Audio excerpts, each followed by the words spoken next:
Good evening. Nothing like the sound of seagulls to start the show.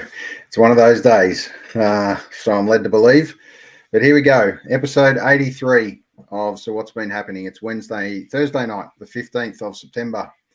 We look forward to this one. There's a lot on at the moment. There's the Wallabies playing right now against the All Blacks at Etihad Stadium in a close one.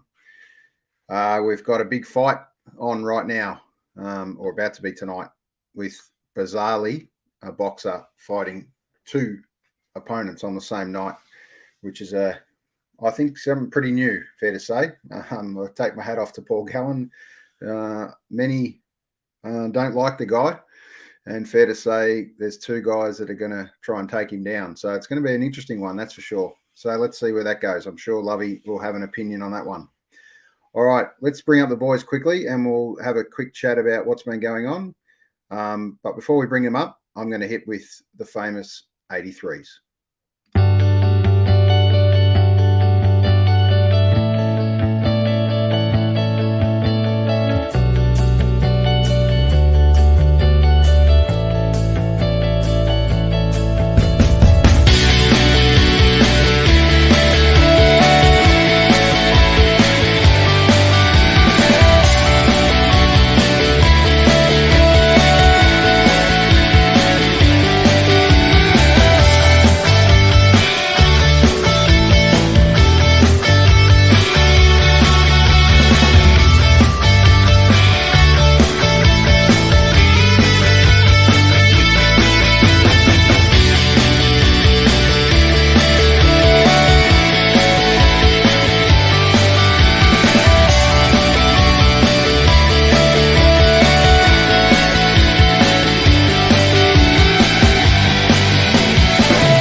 Wow, something for everyone there. Risky business, flash dance. Cuz, surely there's a few favourites in there. What do you reckon, Cuz? Couple of great albums and movies in there, mate. Like as you said, the two you mentioned, Flashdance, Jennifer Beals. I think she stirred many a heart of a young man by the way she danced and moved her way around in that movie. And obviously, watching a much younger Tom Cruise doing his wonderful sock dance across the floor to Bob Seger's song. Great memories, mate. Great times. And also in the little collage of nice year to put the Bombers in 83. That was another wonderful year for us. We got beaten by then a record margin of 83 points, but luckily a couple of years later, the next 2 years, we were lucky enough to win it. But yeah, we'll talk about them a bit later on. We sure will. And National Lampoon's Vacation. What a lead-in to Lovey. Let's bring him up. Welcome, great man. How are you, boys? How that thing never won an Academy Award, I don't know. It was ripped off. It was robbed. 83. It was quite the year. It was introduced. The first time I heard about Dr. J in the NBA. What a freak. What an absolute freak of nature he was. He was Jordan before Jordan. So if anyone doesn't know, look him up. Look at his highlight reel. It's as good as any you'll ever see. Cars, that was horrific, that grand final. I remember as a 7-year-old kid watching it, and I said to Dad, do we have to follow Essendon anymore after that? And I'm glad we did. So, in terms of... Hey? I should have known that things are going to go bad. And And obviously you've met both my mum and dad, either on real time or on here, but my dad left at 3/4 time in the 83 grand final. And as you know, I'm a bit older than you, so I was 13. So I just went to Richmond Station and said to the police officer, I said, oh, look, my dad, I'm pretty sure he's on the train, but he's left me. And different times, the copper said, okay, mate, just hop on the Frankston train, you know where you got to go. So I got home and I said to Dad, what happened? He goes, oh, well, we're shit. And I just went home. I said, oh, okay, all good. Yeah, I don't think the port left my dad's mouth after about 3/4 time for the rest of the night. I reckon he was pretty pissed off about life back then that day. But no, 83. Some of the albums, the Police that was just an amazing album for me. That was my favourite album that year. I was just getting into music as a 7-year-old kid, and you see all those. You see some of the occasional videos that popped up in morning kids shows and all the rest of it. We were watching it, and the Police did it from I was onto them straight away. But we'll touch on this maybe later on. But when I was 7 years old, it was the first time I ever held a cricket bat. Bit later than some blokes, and I've actually decided this year to go back to cricket after 20 years. So there it is. This will be what gets me through the summer months, and can't wait to put a few over the fence and back over the bowler's head for a change. It'll be good fun. So there, 1983. Nice. We will be coming down to watch, mate. That's right, mate. You can catch them over the fence for me. I suppose cricket, we're talking pre-season almost. Must be getting close. Almost in season straight away, yeah. Yep. And there could be a few tap bets going on too if you play your cards right. Righto, look out. Hang on a minute. Hang on a minute. You're not also 9 minutes and 43 seconds into the show that was declared. Lovely. Very early. Righto. Cuz, tell me a little bit about trials and tribulations of your last 24 hours. Oh, it's been a great week, mate. As you're aware, I'll declare I'm working at Oakley Grammar now as a learning assistant, so I love doing that, and it's great to get back into that field, and I'm enjoying it immensely. We've had city experience, which a lot of high schools do for Year 9 students, so we've been to a lot of iconic landmarks around the sort of city, and it was run by a sort of company for the first sort of 3 days, Monday, Tuesday, Wednesday. Obviously, Oakley Grammar's got a pretty strong Hellenic connection, so to their local sort of Greek community and the wider Greek community. So obviously today we did a bit more focusing on that. So that was good as well. So getting open and learning about other cultures, which is always fantastic and enlightening. And the day was sort of drawing to an end around lunchtime. Unfortunately, I was meant to catch up with my esteemed colleague here, but I was in a church at one stage, and then we went to the Greek Museum and also to one of the Hellenic centres and just got some more information. And then when we went to that great icon of Melbourne's Greek community, stalactites, and had a souvlaki, and the kids all ordered souvlakis, whatever, we made our way back towards Fed Square as a meeting point and to dismiss the kids and let them go home around about 3 o'clock. Going beautiful, kids were behaving excellently. And then it went a bit pear-shaped. So kids a bit restless, being the 4th day of a 4-week sort of prolonged excursion. We dismissed them around 3 o'clock, myself and another teacher. And it's funny, I'm laughing as I'm telling the story. Myself and another teacher sat down and sort of finished off the sort of food that we had, or started to eat the food that we had. And then all of a sudden, and the grass didn't feel, it was the fake grass, if you know Fed Square at all, near the stage area there. We're sitting there, and it didn't feel wet, but that wasn't a concern. It was just nice to start eating the food. But all of a sudden, I said to my colleague, I said, oh, watch out for the seagulls, because they just came out of nowhere, and they started sort of almost pecking at her and her food, and she lost her souvlaki. And, of course, I got up and may have dropped a couple of choice words, and then before you know it, they'd taken my souvlaki.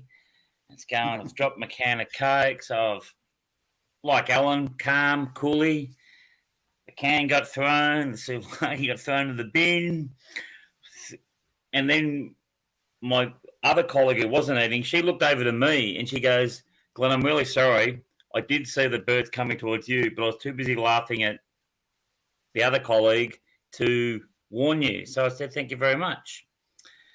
Fast forward, I think you've probably got the Just photo. before you go on, mate, I think I've got a little bit of footage. Give me a second. Oh, thank you.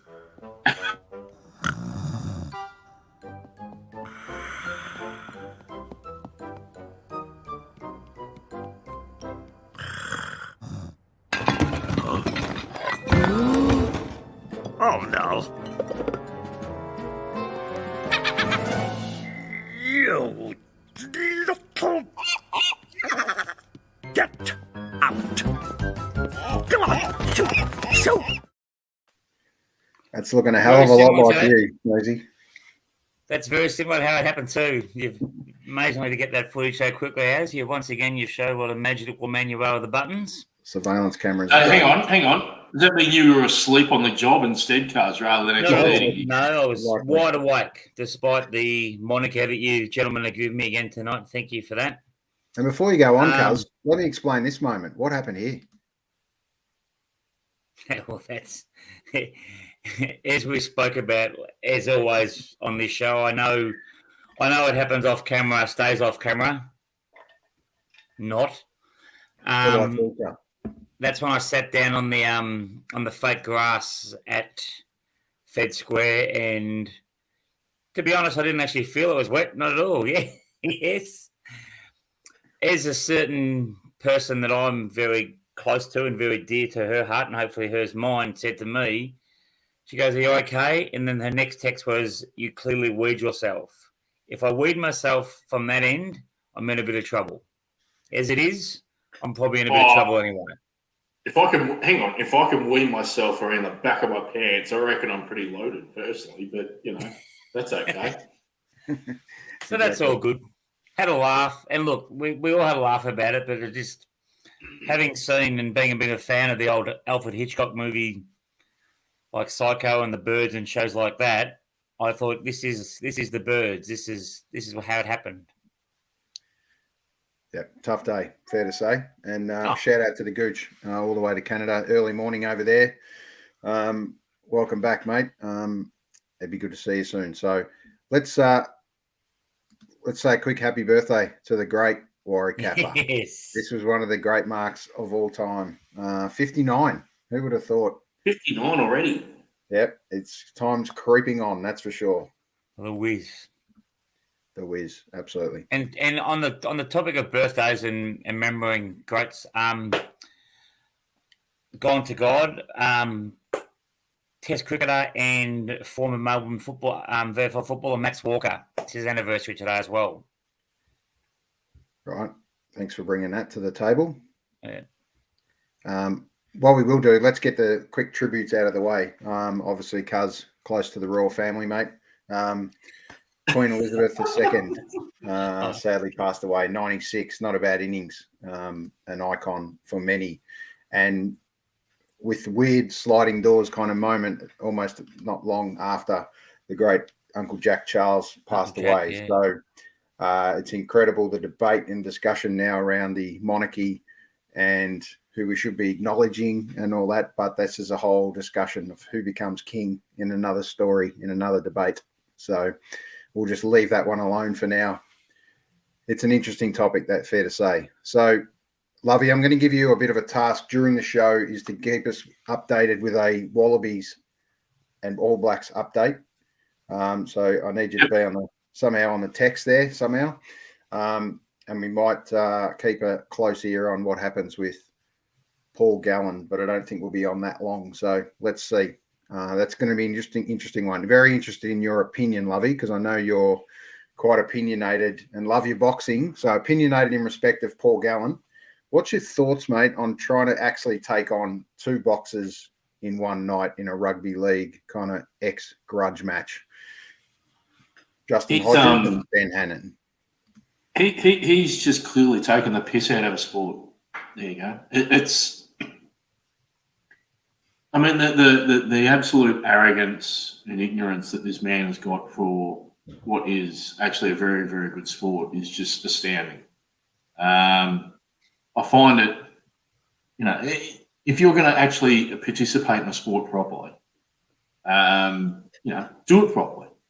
These stupid 6-bout rounds with other celebrity ex-sports people that don't have a boxing background, it's just ludicrous. Yep. I don't, and the other thing is, he's fighting two blokes who are clearly not fit, clearly not ready to box.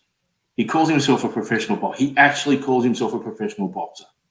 He won't take on Sonny Bill Williams, who would wipe the floor with him. Yep. A legitimately fit, athletic opponent.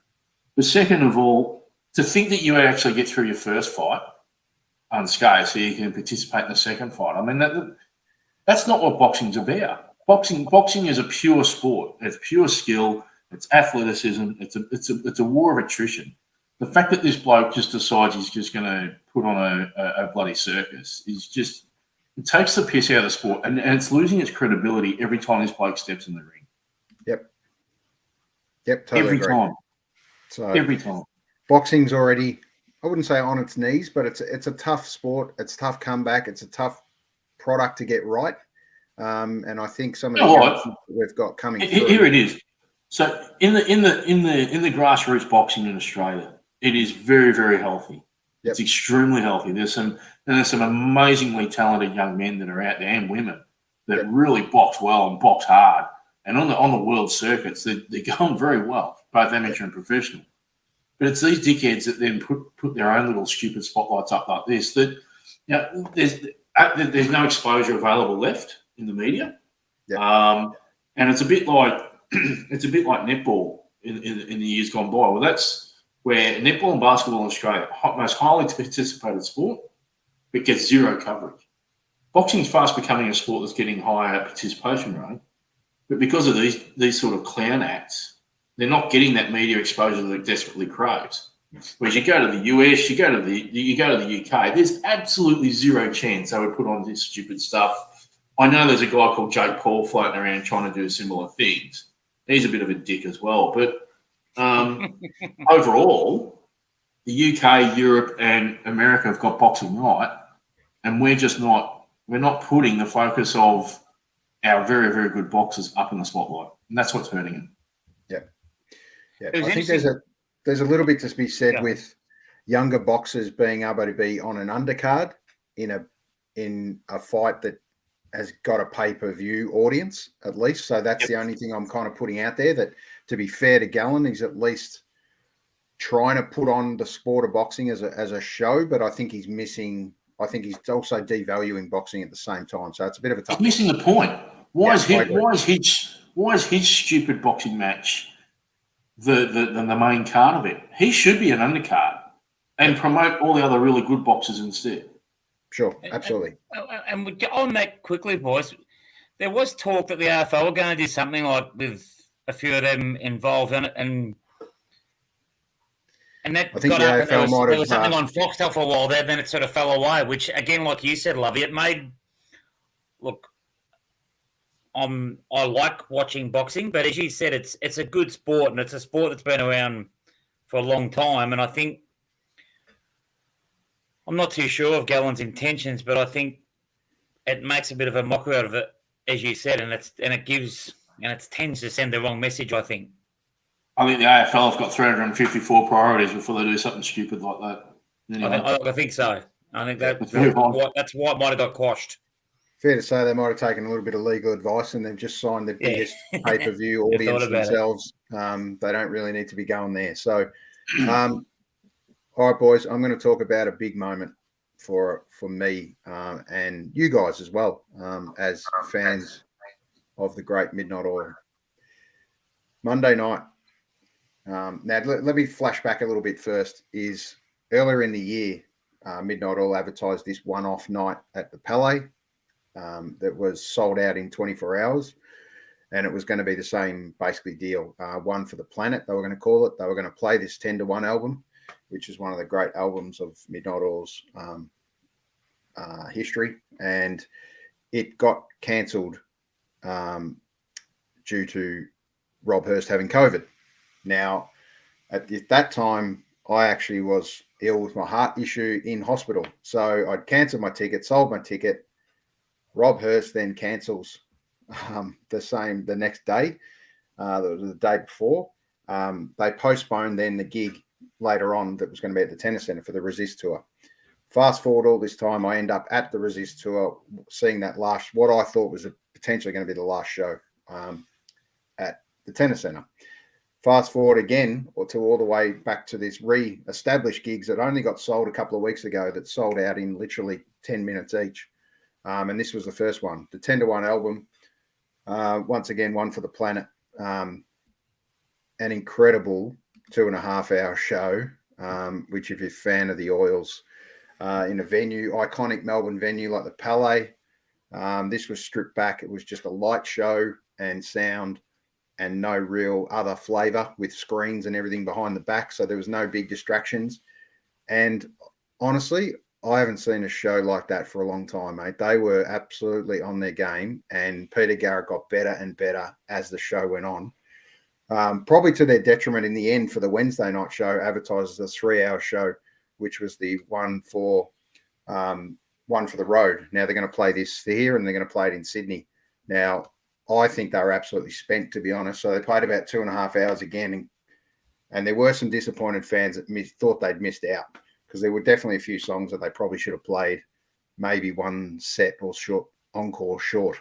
But what I want to do is to just highlight a couple of images from one of the great Melbourne photographers, Robert Carbone, who's captured this beautifully. Now, these photographers get 3 songs to come in and weave their magic. Sadly, at the Palais, they actually had them all the way back at the sound desk, which is really odd. They normally are right up the front. But to be able to still pull off and some of the magic that is these great photos, I was pretty impressed. And then me with a handy iPhone took this little snap. So not quite in the same realm as Carby, but if you not bad, though, mate. Ever looking to see some of his work, gigbill.com is where you're kind of trying to head. And also he's linked to Facebook, Carby Warby. He gets out quite a lot and takes a lot of great photos for a lot of great gigs. So what I'm going to do is we're just going to have a little breather, and I'm going to take you guys with me, and I've taken a few vids of the night, put together a little snapshot, so you guys can at least, and other people can almost feel that they were part of this gig. So let me just quickly find this vid. All right, here we go.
Take care, everybody. It's been very special for us, so thank you for coming out tonight.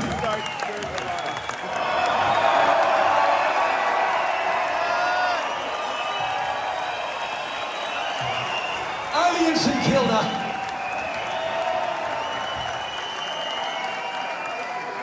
So thanks very much. We got a sense that you weren't going to go back home tonight, so. And neither are we, so. I will do some more for you, and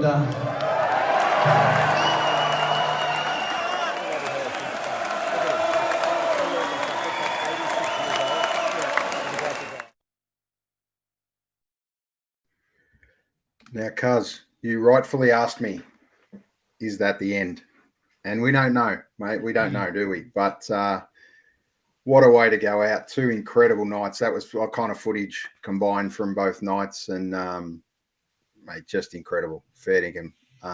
Absolutely loved every minute of it. Talk about feel like a 15, 16-year-old again with all the world's issues go away. So it's incredible the power of music to all be locked in a room, 1,000 people, just all enjoying the moment. Fantastic. I loved it. Wish you boys could have been there. They're iconic, aren't they? Like, and the word iconic is often used a bit liberally to define moments like that or bands, but they are just iconic. And you watch, as you said, and you said you were showing us to make us feel like you were there. Well, I felt like I was there, and then watching Peter Garrett, as you said, going to his dancing. As you said, I'm going back to when I was at 10. I was, as you said before, a bit older than you blokes, but I can remember seeing them at Kooyong. I'm going to say about 86, 85, 86, and just amazing. Lovey and I were still in nappies, but that's all right. Must have been big nappies because I know how old you are, but that's okay. But yeah, just an iconic band and an iconic man as well too, I think, as well. Must be mentioned. Yeah. I think the disappointing part for me, just to quickly cover off, is listening to so many of those lyrics about the lines that they were singing and the political issues that we were still facing and addressing, that we haven't moved a lot. And that's a daunting part. That's the saddest aspect of what it is they've sung about the whole time. Yeah. Is that man doesn't want to move forward. They think they are, and they think they do, but everyone goes into self-protection mode for their own territory, and that's it. And that's exactly what they're singing about. I mean, if anyone picked up on the slogan on his T-shirt, sitting in silence is you're being a coward rather than protest loudly. Yep. Great little message. I actually enjoyed the fact that you speak of iconic, the water drum out the back. That was that was amazing. But how's the setup? Different setups on how they set the band up. I mean, the Pele is pretty old, but it can still get the job done. Yeah, it's interesting it was kind of a little honorary tribute almost to the Queen, putting Rob Hurst up there with that little drum solo in that little booth, area. And great venue. Yeah. The only other thing I'll say on this is that you mentioned, mate, that some fans and that were disappointed earlier with one of the shows, or some of the almost questioning the effort. Well, I would question if they're actually fans. I mean, these guys have put out for almost 50 years. Yeah. If you're going to piss and moan about one particular show, one segment of one of their shows ever, pull your head in. Yeah, as I said to you, the amazing part for me was Peter Garrett got more energy as the show went on. And, mate, I watched him. He was just incredible. And he was literally pulling energy from the crowd. So he still looks healthy as now as he did when he was performing live when I went and saw them back in the early 90s. I mean, yeah, definitely. Incredible. The guy's incredible. Incredible. So, look, that's their legacy is going to continue. Good stuff, Every dollar I ever spent on Midnight Oil merchandise, I reckon I bought albums 2 and 3 and 4 times if you add up, LPs, cassettes, CDs, and we were talking all through that kind of thing now and how hard it was to read the bloody lyrics on a cassette. A sleeve was just next to impossible. But speaking of great moments, and inspirations, I guess we would say as well. He's a good friend of ours and a show friend. I want to bring up this little bit of footage, and then we're going to bring him up for a quick chat because it's an incredible cause. And to raise money for any cause, we know isn't easy. You got to have a dream and a passion for it, for sure, and you got to commit yourself, most importantly. But this goes to show this young man's reach, I guess you'd say, and likability, and truly an incredible result so far. So let's just bring. I want to play this little clip that he's put up during the week, and then we're going to bring him up for a quick chat. So this is kind of where it was about a week ago. I'm just out doing the walk with Georgie and the dogs. We got Cookie and we got a special guest cousin dog today, Archie. It's been a great weekend for walking and we're out and about. Just wanted to say that we're pushing $11,000 in funds raised. We're about 10,800. What do you reckon, George? Is that just Insane. it's insane and crazy? And we've pretty much reached our walking goal of 72 kilometres, so we've upped it to 100 kilometres, George. 100 kilometres per day for the next 3 weeks. No, not per day, 100 kilometres overall. So with any luck, we'll exceed that, break that, and maybe increase it even further. So thanks again for all the continued donations and support. We are extremely grateful and we can't thank you enough. We'll keep you posted on how we're going on the long run. Incredible. Let's bring him up. The great Dave Cosma. Welcome back, buddy. Thank you, mate. Thank you, boys. Hey, How's it Hello, superstar. Codgy. Hello, So what, mate. bloody hard act to follow, the oils. Jesus.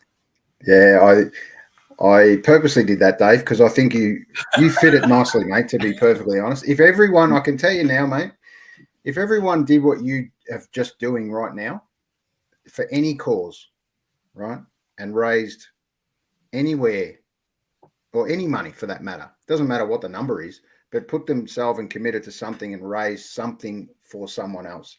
Imagine the love and the good will that does for so many people. I mean, Dave, just tell me a little bit about this where this started. Now you've committed yourself to it. Where it's at now is truly incredible.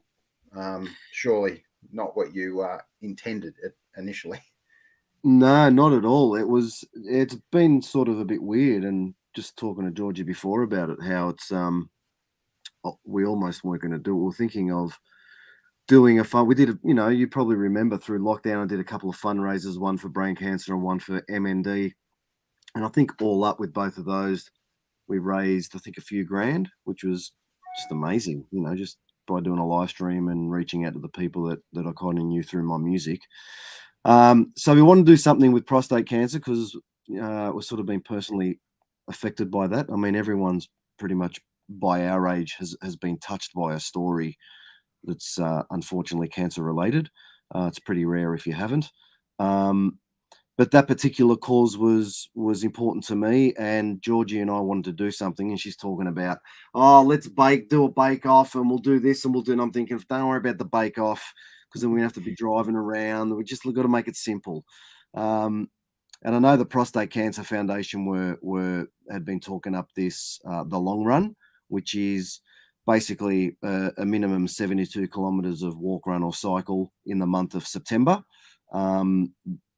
And by doing so, you put your hand up that you're going to do that, and you get people to pledge by giving a donation. So we kind of thought, let's just do that. That's, we walk to school every day, so that's a couple of Ks off the clock every day.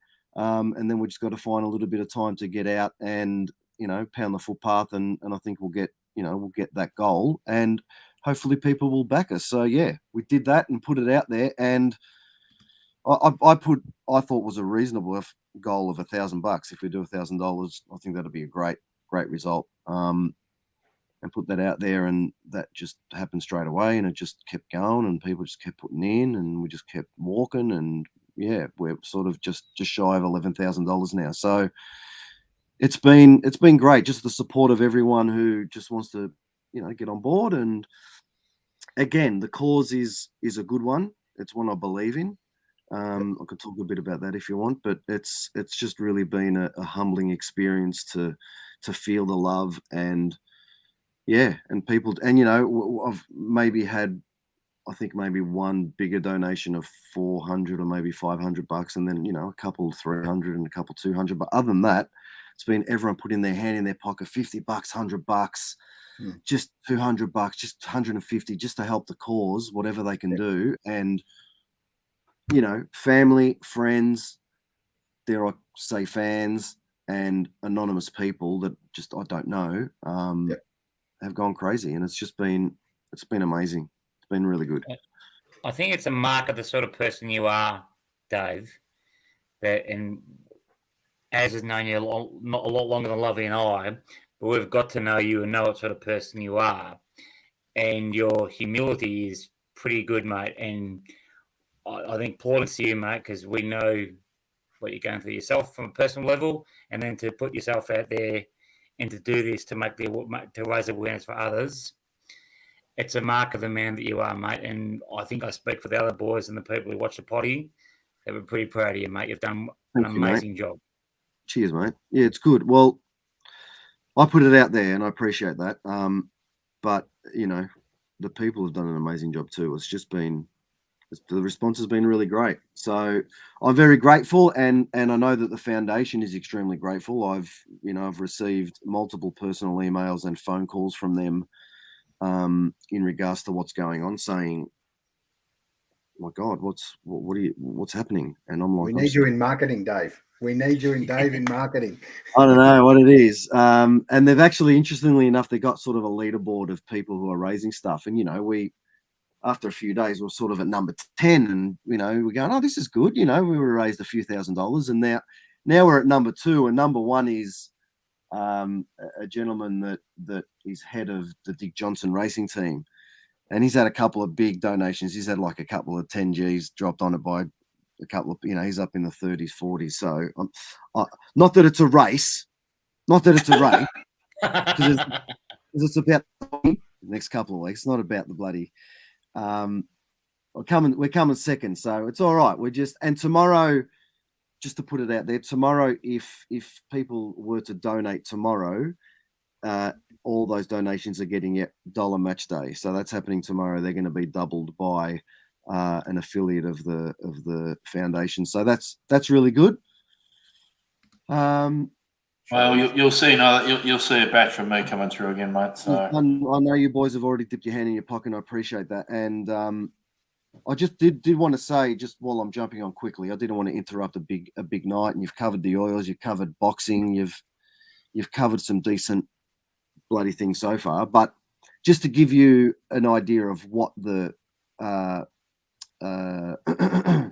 where your donations will go, I guess, is of course research. That's really important.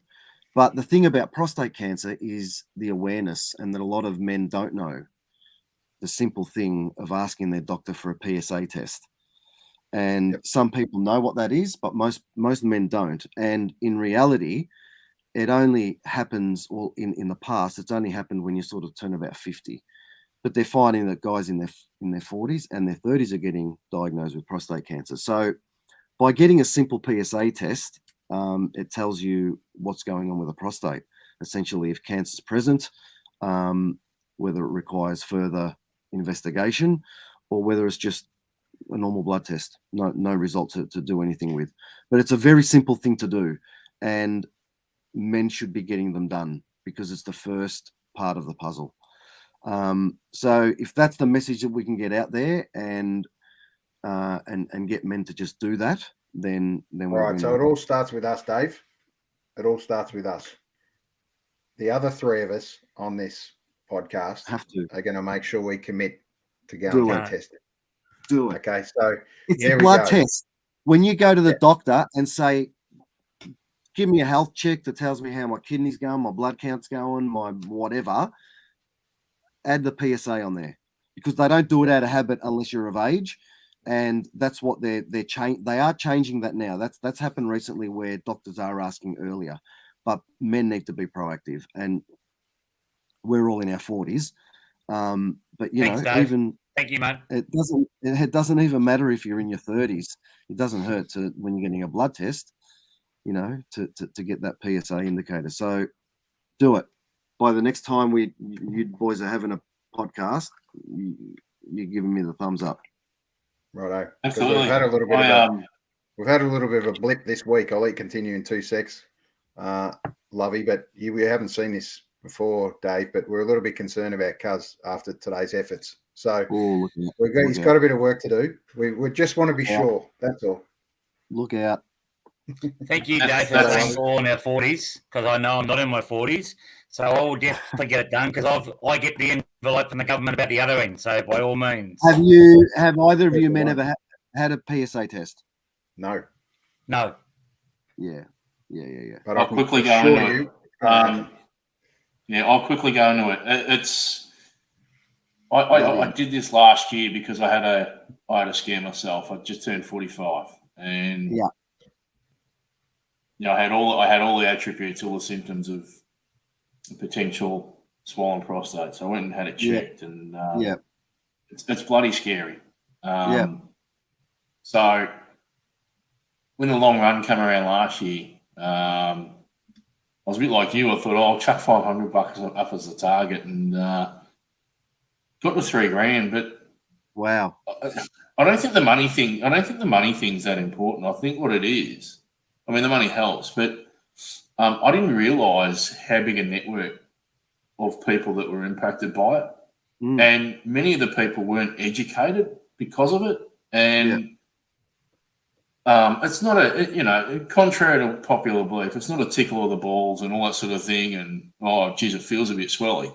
It's now literally what you say, it's a blood test. It's the most simplest thing you can do. And easy. The key part about using these funds is the education side of it.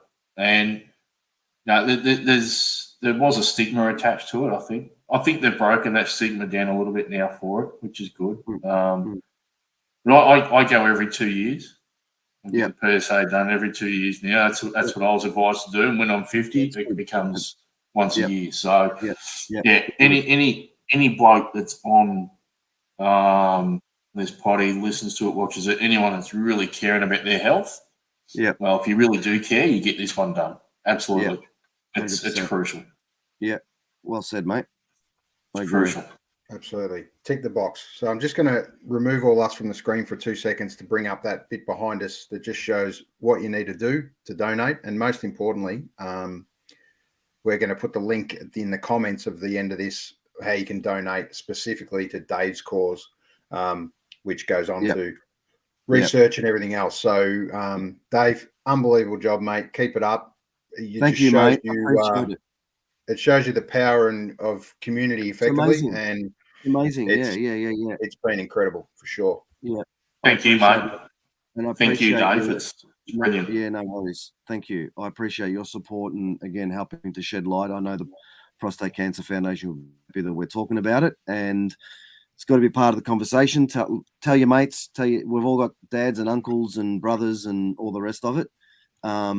So yeah, get the word out, get your PSA tested, and thank you for everything. No worries. All right, what we're going to do is just bring up this slide, and then we'll come back in 2 seconds.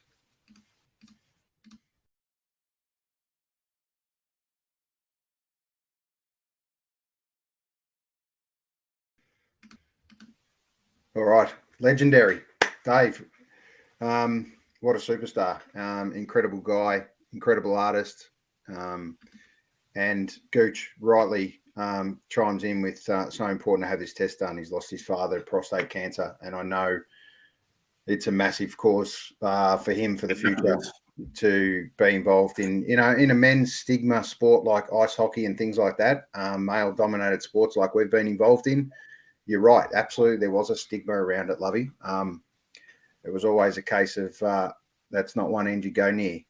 So let's always make sure that we're the first ones to lead the charge effectively. So, Lovey, I'm rapt that you've already been on board in that respect, probably through a bit of concern for your own health. But it's good to know that, we're going to take matters into our own hands as well and make sure that it's on our list. And it's not it's not going to be a long to-do list, guys. We're gonna have to make this happen pretty quickly. So by the end of the month, I'm going to give us 2 weeks. All right. Yep. I know it's a little bit harder to even get into a doctor at the moment, so let's make sure it's even booked. We'll shrink this long-winded website that you can click on and make it easy for people to come on and donate. I know it goes to the end of the month. The long run, not to be confused with a long walk. It's all part of different. it is a little different, for sure, fair to say. All right, boys. I want to talk footy, but before we do, Lovey's going to go behind the scenes and find us a little Wallabies update. Good, not good. Righto. Don't break the news, cuz. All right, cuz.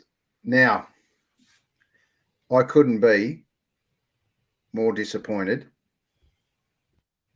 I've talked about how I've had a week of massive mixed emotions. Let's go with that. I was going to say, look, I think as I touched on what I've spoken a couple of times this week. Yep. You're definitely a glass half full person, but I think like we went and watch a little bit of local footy last week, and just talking to you on the Sunday, yep, you were flat because the two teams that are very near and dear to you, Melbourne Storm and the Melbourne Demons, unfortunately couldn't get the job done. Yep. And I know it's pretty hard. Both straight out. Yep. Now the Storm didn't have a second chance, pretty much through their own destiny. They didn't qualify for a second chance, so they went out. That wasn't a real surprise. So, although I thought we may last another week or so, fair to say Melbourne was a surprise to me. Probably a surprise to a lot of people. Some people had us pinned for straight sets.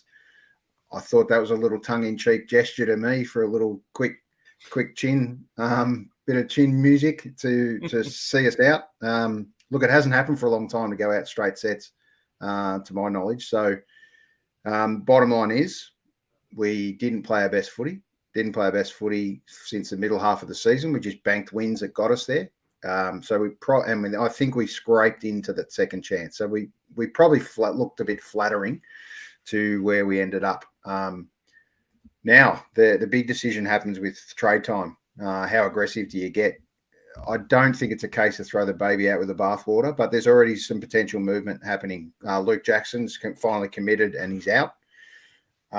Now he doesn't owe Melbourne Footy Club anything, in my opinion, but it would have been nice to see a young kid commit as a next generation of ruckman coming through. So that's disappointing to see. And now the Wolves are circling at the door for some other players, which it's always going to be hard to hold players to a salary cap. But I also don't want to be the old Melbourne that just sits on who we've got. Okay, we need to be aggressive at the trade table as well. And I'm not certain. So I'm interested to hear from you two guys where we actually, as a team, Melbourne quickly need to bolster. Obviously, up forwards a concern for me, but I think we've actually got the forwards. They're just not out there. So interested in your thoughts, Lovey, first. Let Cuz go, but just real quick, mate, update, let us know it. We're in strife. 24-13 down, 53 minutes gone. Righto. So that's a lot Two quick tries. 10-10 update from H. 2 quick tries to the All Blacks, and I think we've just shit the bed, a bit like Cuz with his pants of Savo. Glenn, I'll let you go first, mate. Another one we'll mention. Thank you, Alan. Look, as we touched on a couple of times in probably the last month leading up to finals and as the finals began, I think, and we're not talking out of school here, I think your lack of ability to score has probably hurt you a lot. And again, Ben Burns played a lot more AFL football than I ever played, but I think as a watcher looking, or an onlooker, not being in the inner sanctum of Melbourne, I think his inability at the scoreboard, yes, he can bring the ball to ground, but I think that's something you'll look at. So whether and I think there's a young bloke in there, and everyone from the outside says that the Van Euren's dominating in the VFL. I know it's the next step up, but I think there was times during the year they could have played him when Tom McDonald wasn't able to be played as well. And the Wiedemann thing, I know you say Wiedemann wasn't giving you any input, but for the 2 finals you played, I think Brown's lack of effort was concerning. And then also, and and it's only a small sample size of 2 games. But I thought, like, your small forwards, they didn't sort of feed off Brown when he did make a contest. So Pickett had a couple of almost games. Spargo wasn't fantastic. Those sort of blokes who really sort of fed off the bigger blokes last year struggled a bit this year. And that's always going to happen when you become the hunted. So I think Brown probably needs to go. I think his body might have caught up with him. And I think you probably need to get some time into that young bloke who's been playing, and from all information, kicking goals in the twos, Van Uren.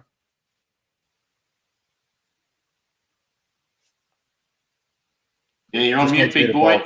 Yeah, just needs a bit of bulk. That's the concern with Van Ruin at the moment. So they're not throwing him to the Wolves, and hopefully we've learnt from our Jack Watts experience. Lovey, interested in your thoughts, and then let's move on.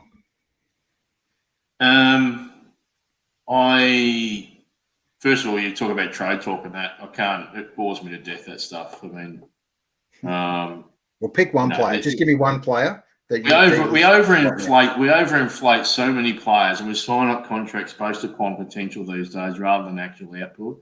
And it just bores me to tears. It really does. But look, for what it's worth, you're losing Jackson. I don't think you should get Grundy. I think Max Gawn plays his career out in the ruck. And you go for a tall forward in the trade talks. You see what's available out there. You go for another tall forward. I still think Sam Wiedemann needs to be given a proper opportunity. Until Van Ruin certainly comes on board. Tall forwards are a bit like ruckman. They can be slow to develop at times, so you just got to persist. I think, Jamari Ugle-Hagan will be a superstar for the Dogs in 3 or 4 years' time, but it's just going to be a persistence thing. With Melbourne, it might have been Cuzza said this too. I actually think Melbourne will win next year's premiership. I actually think they will bounce back hard.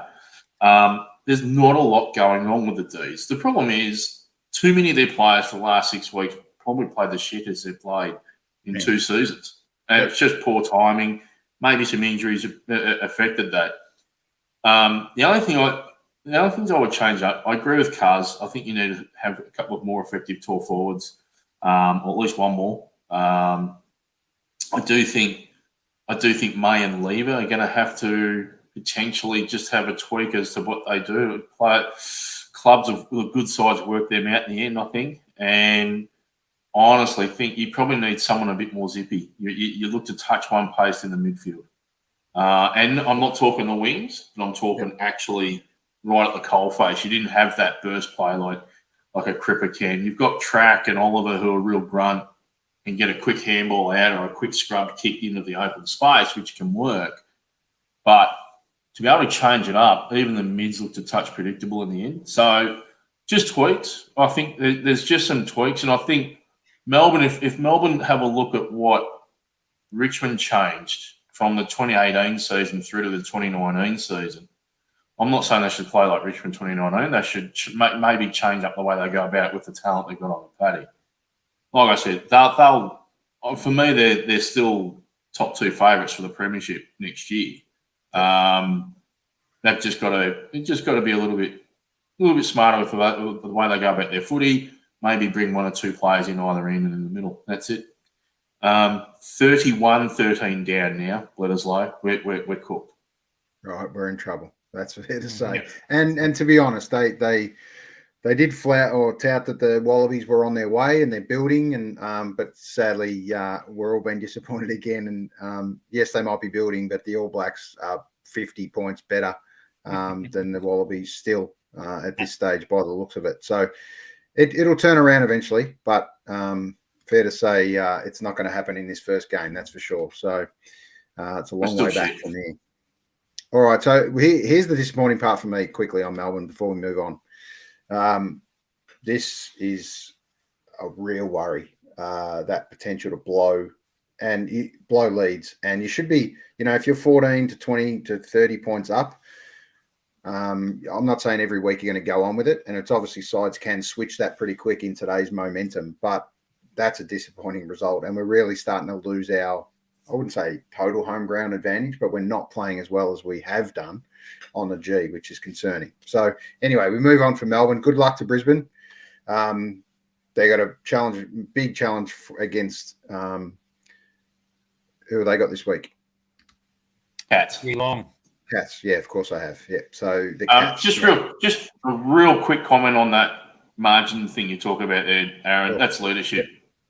That's just leadership, and too much was left to Gorney in that space as well, I think. And the fact he's playing forward rather than being in the middle of the ground more probably didn't help with that either. So hopefully they just fix that over the summer. They will. Yep.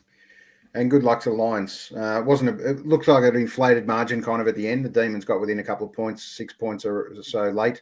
Couple of hissy fits and some bad 50 disciplinary issues probably cost them the game in the end. So anyway, let's move to quickly to Collingwood and Freo. Collingwood just too much power in the end. Got a tired Freo, I think, in the end. Collingwood started like an absolute train, and Freo kind of came back, and then once again the margin was 20 points, where really probably was a touch closer than that, I thought, in the end. But it makes for a great week. Collingwood roll on again, and they get to play the power of Sydney, who have had a week off up in Sydney. If you're a Collingwood supporter, you should be a little excited. Personally, I think the Swans belt them from here, but let's see. The questions marks on the Swannies. What's your thoughts, Lovey? What's the question mark on the Swans? Can they kick a winning score against a fairly strong defence? Yep. That's my only thing on the Swans. I think the Swans win it just purely by a massive amount of inside 50s. If they can be relatively effective and prevent Maynard more Howe from creating 2-on-1s and linking up with each other once the ball hits the deck, then for me, Sydney win it pretty comfortably. But Sydney have to try and break down Collingwood's defence. Everywhere else around the ground, it's actually fairly even. Sydney aren't a massive clearance team, I don't think, from what I can tell.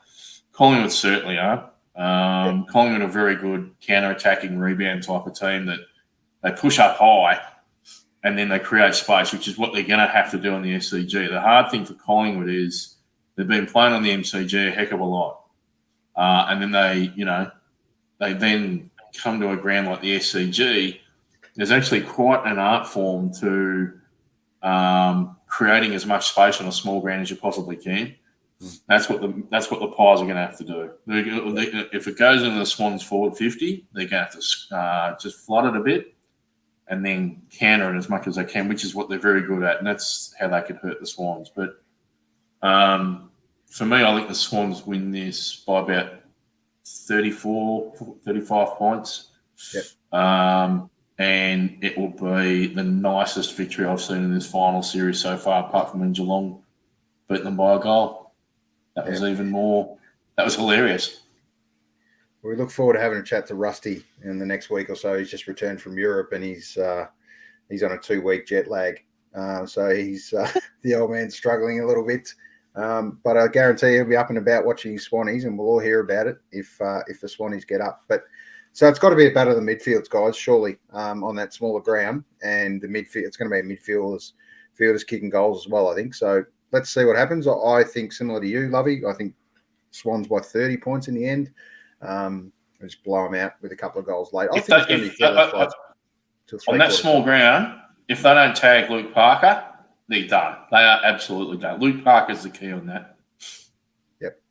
Yep. What's your thoughts, Cuz? Let's cover it off quickly and get a margin. I agree with you guys. I think, looking at the game last week, I think Fremantle were in the game, but the way they moved the ball forward, they just butchered the football. Yes, you've got to give Collingwood credit for how they set up their team defence. Maynard, Moore, and Jeremy Howe.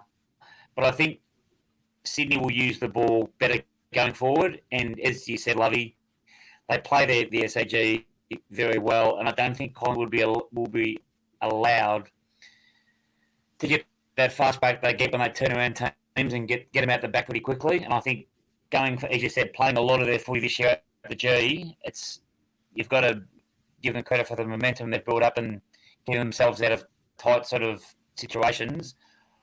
I think Sydney, they love the tight situation themselves, and even before this year, they've always prided themselves on going about that. And I think with that in mind, I think they will. And I think mainly because Collingwood have got blokes like De Gary, obviously the Dacos brothers are fantastic and great ball users.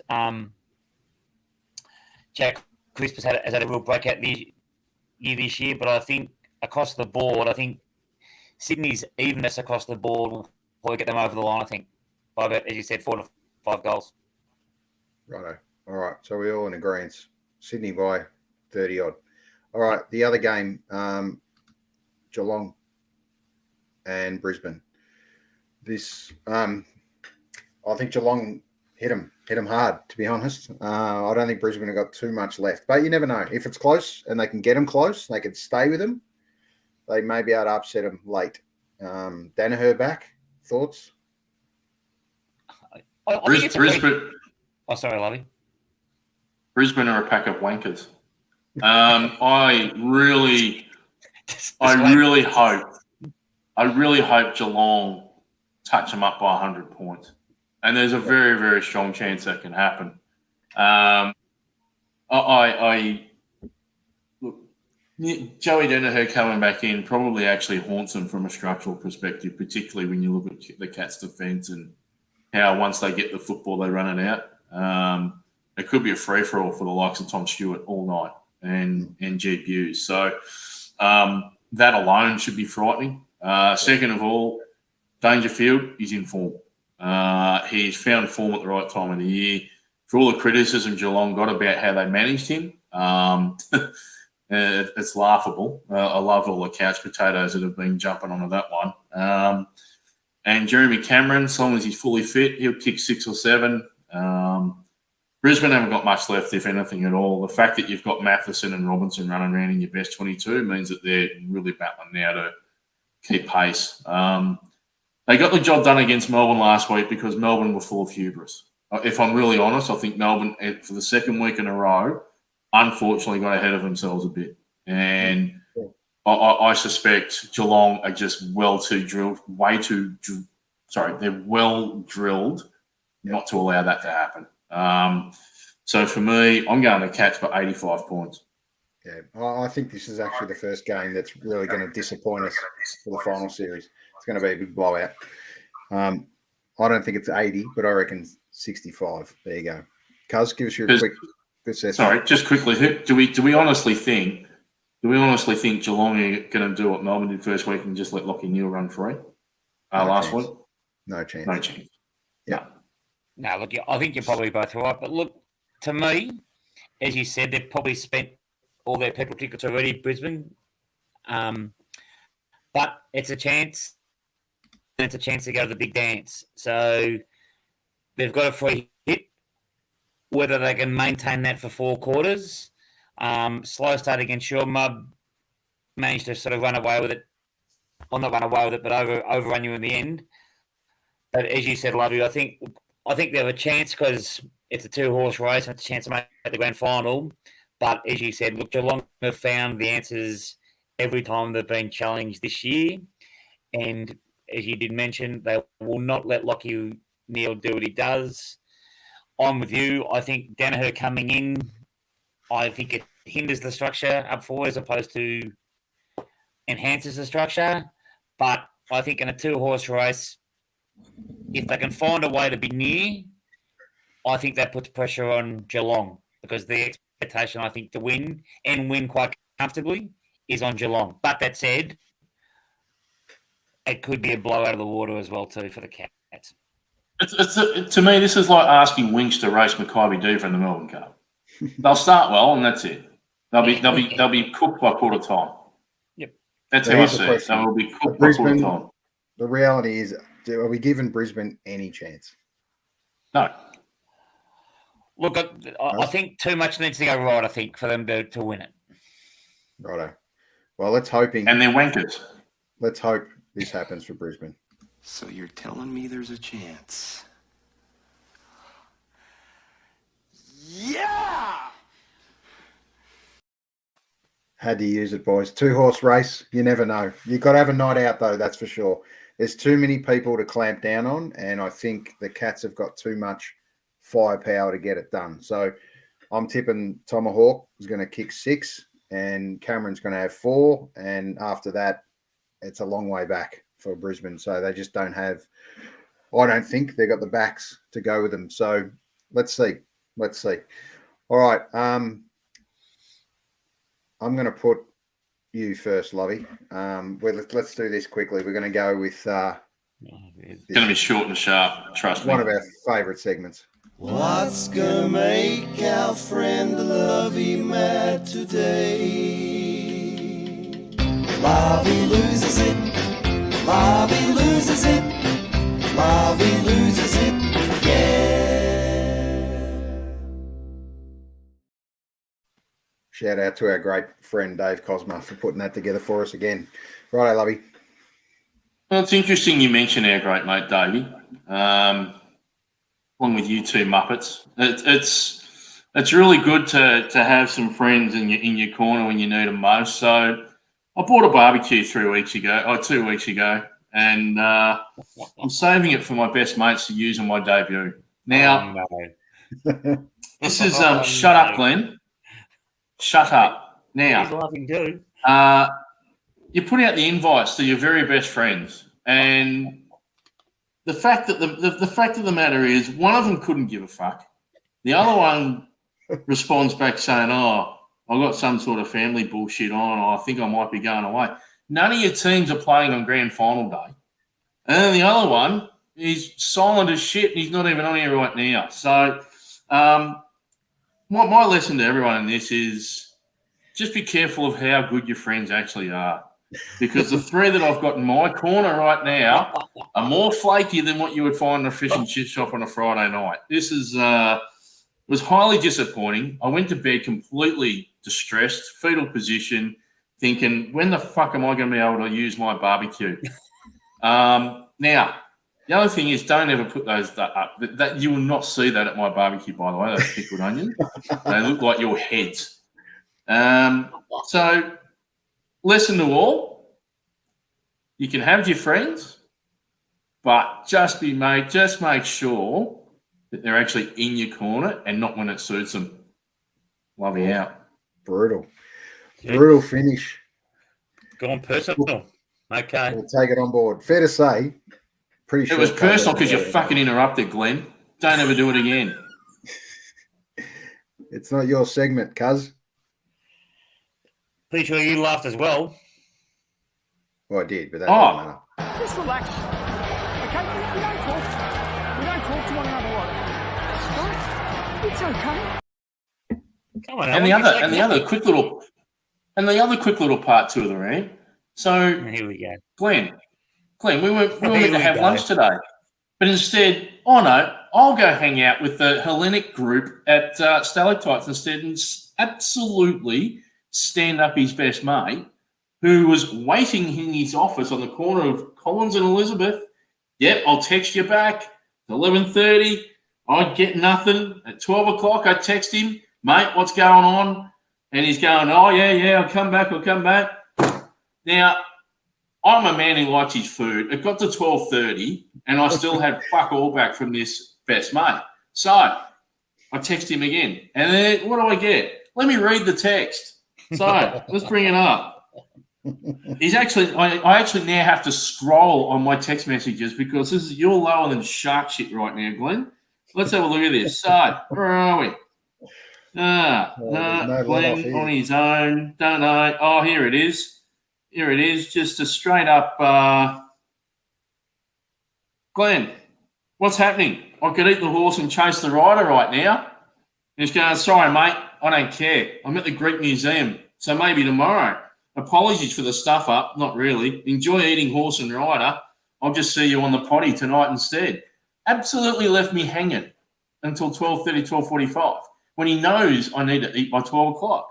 Mates don't do that. Mates do not do that. Done. Wow, cuz. That's shit bloke. Wasn't what you told me before, but here we go. Come back, lovey-dovey. This is your home now. Boys, we're using them all tonight. All right. Hey, now, quick update. Bledisloe, Australia. We're back in it. We could be number 1 in the world by the end of tonight. Australia 27, New Zealand 31. 2 quick tries to Australia. How long to back go? in town. Suffer for you blokes writing them off before, not me. How long to go? Oh, suffer for you. That was the 70th minute. Oh, hang You are on there. kidding. There's You've jumped off and you're back on. Yep. There's still time. You ever jumped off, man? I just said that was shit. Still time for the All Blacks to win by 30. Anyway, let's see. Righto. The moment we've been waiting for. Like the 89 grand final, like a dim sim, it's what the crowd come to see, Cousins Classics. Davey, This needs to be good, you fucking brain. Cuz. So, No interrupting pressure. already, Alan. Thank you very much. I'm just scrolling through some of my text messages that I've received from you. If we're going to go down that path, let's do that, but I'll be the bigger person. Is this your classic? Is this Cousins Classics, is it? Not at all, but... No, well, get on with your segment or it's forfeited and I just jump off. Yeah, exactly. It's forfeited. Okay. Obviously, this week, an iconic week. Oh, yeah. So, when you want to be sensible, let's be We're sensible. So, don't interrupt. Okay. Righto, cuz. Let's go. So you got the floor. Are you ready now, children? Good. It's like being back in the city with the grammar kids. Okay. That's an interruption, Alan. You're swearing with your hands. Okay, so Premier League final week, one of the biggest weeks in AFL football. A couple of great games, which we've already discussed. Did a little bit of research, a little bit of late research, because unfortunately, when you work at a school, you're responsible for the kids in school hours, Alan. So I apologise. I chose to do my job over meeting up with you. Let's talk about some great preliminary finals of the past. Did a little bit of research. Come up with 7 fantastics. Because I don't like to talk about myself as much as Alan does, I'll make it short and just go for top 3. So, number 3, 2013. Hawthorn played the Cats in the game that became known as the breaking of the Cannets curse. So Hawthorn won 102-97. I think bit of vision. Thank you, Buttons. Varco had a chance to win the game. Alan, you okay there? Are you sure you're okay? Because I'm worried about you, mate, because I do care for you. I'm just making sure you're all right. Get on with the fucking segment. Varco had a chance to put the game at extra time. Unfortunately, shot missed. Hawks won by 5 points and then went on to win the 2013 grand final. Number 2 was the 2004 prelim between Port Adelaide and St Kilda, which Port were fortunate enough to win 94-88. And again, went on to win and break the possibility of the Brisbane Lions doing the 4-peat in 2004. Number 1, and probably a bit very relevant because they went out in straight sets like the Demons did this year. The Dogs in 2016 beating the GWS in the prelim final, 89-83. Of those ones, boys, got a favourite or one familiar that sort of brings back, obviously, for your own side, fond memories, but one that you enjoyed watching as an impartial supporter? I'm glad you didn't bring up 1999. I think for obvious reasons. It did get mentioned. Every time I put it in, they went, great finishes. I said, please don't do that. It's not coming up. Oh, look, the obvious one for me from an impartial perspective would be the 1987 prelim final. Poor Jimmy Steins across the mark. Because if you look at the way that worked out, if you look at the form, Melbourne actually would have been a far better opportunity to beat Carlton than Hawthorn were, but just Melbourne just on the day just couldn't get it done. And my favourite prelim final, Essendon beat Collingwood in 1984 to the tune of 133 points. I think it was about 45,000 points. Yeah, Right. and it was just the tonic we needed going into our grand final to try and get revenge on the Hawks after the 83 loss. So they're the other two prelims I'd call out, or three. Yeah, good ones, mate. What about for you, Az? Obviously, we know the result last year and breaking the long run of not winning a flag for you guys. With the momentum building last year, so was the prelim, did you think, amazing to get and do it like you did, like the momentum that you guys built up through September? Yeah, look, I suppose that erased my bad prelim memories. And I know we've been in a grand final since then, or two actually, since the 87. But 87, interestingly enough, when we interviewed Rod Grinter a couple of weeks ago, that he highlighted the fact that Jimmy Steins was actually the one that let him off. Because he actually gave away the free kick, Rod Grinter, to effectively lose him the game. And then Jim Steins took the heroes, the villain status, I get fair to say, and let him off. But he took most of the rap for that. So, but then again, obviously last year's prelim just shows how hard, and everyone talks about how hard it is to win a prelim. Most importantly, to win a prelim these days and get to the big dance. We all know how hard it's been for Geelong, how many times prelims hurt them. So I just hope we get a good contest at the end of the day. Like, it sounds cliche and whatever. So, but what we want is a good grand final again. Last year's grand final, was great for me, but a disappointing result for so many people as far as watching a spectacle, given it was a great final series. This has been an incredible final series, and I think let's blow out the bad prelim, which we're expecting, and then hopefully we get a really good grand final. So that's all I'm hoping for. So let's see at the end of the day what it ends up being. So, Lovey, I'm just going to get you to come back in because it looks like we've got a bit of a microphone drama with you. But let's highlight, Cuz, these great T-shirts that Midnight All Oh, put mate, out. how good is it? I saw it. I did see it earlier. And also the one behind me, which is the 10 to 1 album. So you'll see me wearing these around, very proud, obviously, Midnight All fan, as we all are. So, as we touched on at the start, mate, and obviously it was almost the last hurrah. And you're probably a lot more better to comment on this, and like Lovey and I, we've been to some great gigs since we've been doing the potty and that sort of stuff. Do you think they could go again, like based on the way he performed last night, or do you think that's it, cue in the rack? Thanks very much.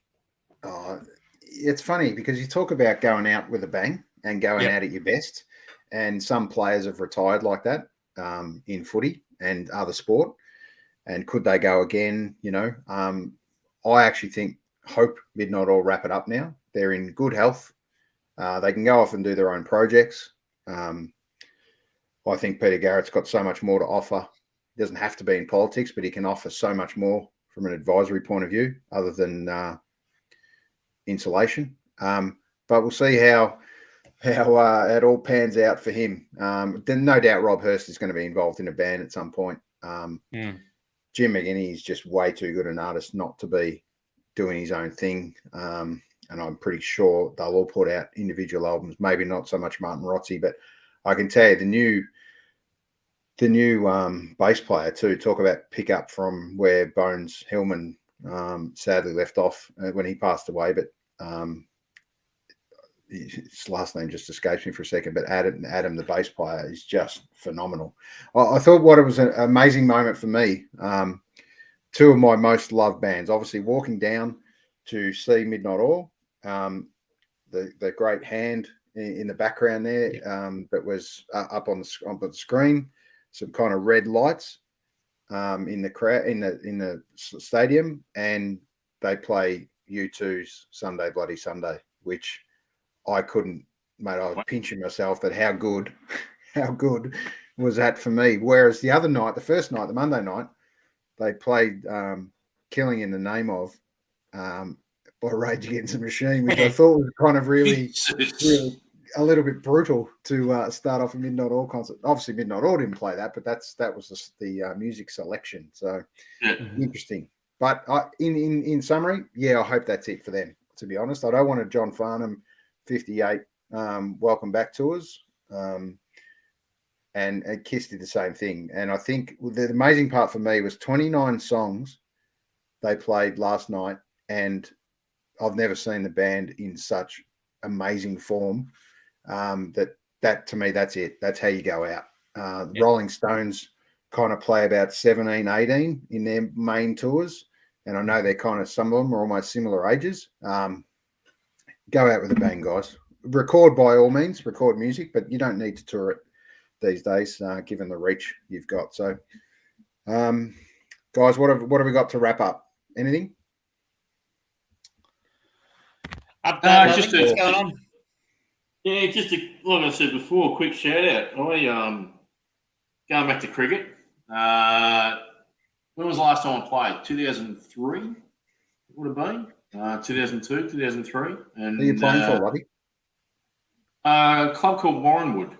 So it's in between Warrandyte and Ringwood, if you like, hence Warrenwood. How original. It's a very large suburb, though. Good cricket club. Well, they'll have 6 senior teams this year. So for me at 46, I'm hoping to try and get into the second team there in the twos and see how it goes. There's a few one-dayers, so try and take the short handle or a long handle to a few of them in the first game. Then there's some 2 days as well. So, but I'll have a crack, have a go. If it doesn't work, stiff shit, move on. When you're coming in, mate, second drop, third drop, when do you think you might just make we've got a pracky match this week. We've got a pracky match this weekend, a 1 day against Belgrave. So I think once they've eaten their wombats and possums up there, they'll come off the mountain and have a go, and that's fine. I'll open the batting, and if I get a trundle, I'll get a trundle. See how it goes. I just look like a fat, stumpier version of Matthew Hayden being a left-hander. So hopefully I can swing it like him. If I can swing it like him, I'll be going very well. Great to hear. Well, good luck, Lovey. And good luck to all the cricketers out there That'll be fun. Padding up this week. And I can't sign off without letting you know that I'm attending another gig tomorrow night, which is going to be a big one. Hoodoo Gurus. Oh, nice. Hoodoo Gurus, Dandy Warhols, and luckily enough, Even as well, going to open my music bowl. I've got a commitment from my lovely wife that she's coming with me, so it's going to be a bit of a interesting one for her. She's not massive on these bands. But I was going to say they wouldn't have been too high on the lovely. Excuse me. No, interesting enough, I texted her Monday night, and she said, "Oh, how are you going?" And the gig's about to start, and I said, the only thing that would have been cool is if you were here with me, right? And that sounds kind of corny and cliche, but it was actually our second date, believe it or not, was Midnight Oil, Diesel and Dust at the Tennis Centre. The night before, we went to the Cure. So it's a bit of a music into the fire, but I think Hoodoo Gurus as one have got some incredible tracks that I'm really It's a Danny Warhols. Danny Warhols would be cool too. Yeah, so Danny Warhols, interesting enough, Danny Warhols, I've seen them a couple of times, but one of the first times I saw them was at the Forum, which is my favourite venue of all time, and Even actually opened for them then. So to see Even on this same bill is fantastic. So shout out to show favourite Ash Naylor, who's got some things on. Now, obviously, we've got a couple of public holidays next week, guys. The first one that's been released is just a good quick friend shout of ours. out, mate. You said a little update that your lovely wife has posted, mate. I'll get to that. Good friend of ours, Brett Wolfenden, and Davey Lane will be playing in this band, The Pitchers, at the Gem next Wednesday night. Great way to start a longest weekend. And then Thursday night, we're going to try and get to the Corner to see Dallas Crane and the Casanovas. So another Brett Wolford special. So it's a case of Wolfie, and Wolfie will guarantee he will find a place for Saturday and Sunday to be DJing as DJ Wolfie. So who knows? If you boys are around, that's definitely one that should be on the list. I reckon the Wednesday could be a goer. Right. Wednesday night gig could be a goer. Yeah. And Saitel is exactly right. A moment of weakness, and she agreed to it. So, because I told her, she said, oh, okay, I'll come to the next gig. And I said, well, you sure? And she said, yeah. And I said, okay, well, it's actually Friday night, and it's at the Music Bowl. And I can't find a better venue, to be honest. It's going to be awesome. So, as Saitel said, so much for the beach house. Yeah, well, I actually committed to the beach house next week. So, there's always something on. I'm enjoying this. This is amazing. And we were going to go to the beach house. Just on that, we were going to go to the beach house Wednesday night. Now that the pitches are on, that might change. So who knows? There'll be a week of debate. You have well and truly stuffed this up, Aaron. Yeah, I've got to stop advertising it on this because Lovey, your barbecue. He might need a bed, not the barbecue. There you go. Hey, look. It's next weekend, so you can, if you want to get your snobby attitude back in order, Glenn, there's still an opportunity to come over. The same with you too, Aaron, and also Dave. Actually, you know what? If you three can't get over, and you've left Saitel in the breach, she can come over and have a sausage here as well. So you know what? You've stuffed it. Jody can come along. Shall I tell Jody as well? All the better halves, if you've left them in the lurch like you've left me in the lurch for next Saturday, more than happy to have a grand final one with them. You three can get stuff. Just had a thought. My dog's free. Because I know you're close. I'll send her over. Cuz, that sounds like we're signing off. I want to sign off. Right, Cuz, hopefully tomorrow's a better day for you and doesn't end up with another one of these. All I can say is payback's a bitch, boys. See you soon. Have the test, Cuz. See you, George. Just remember, until we're not, we're still premiers.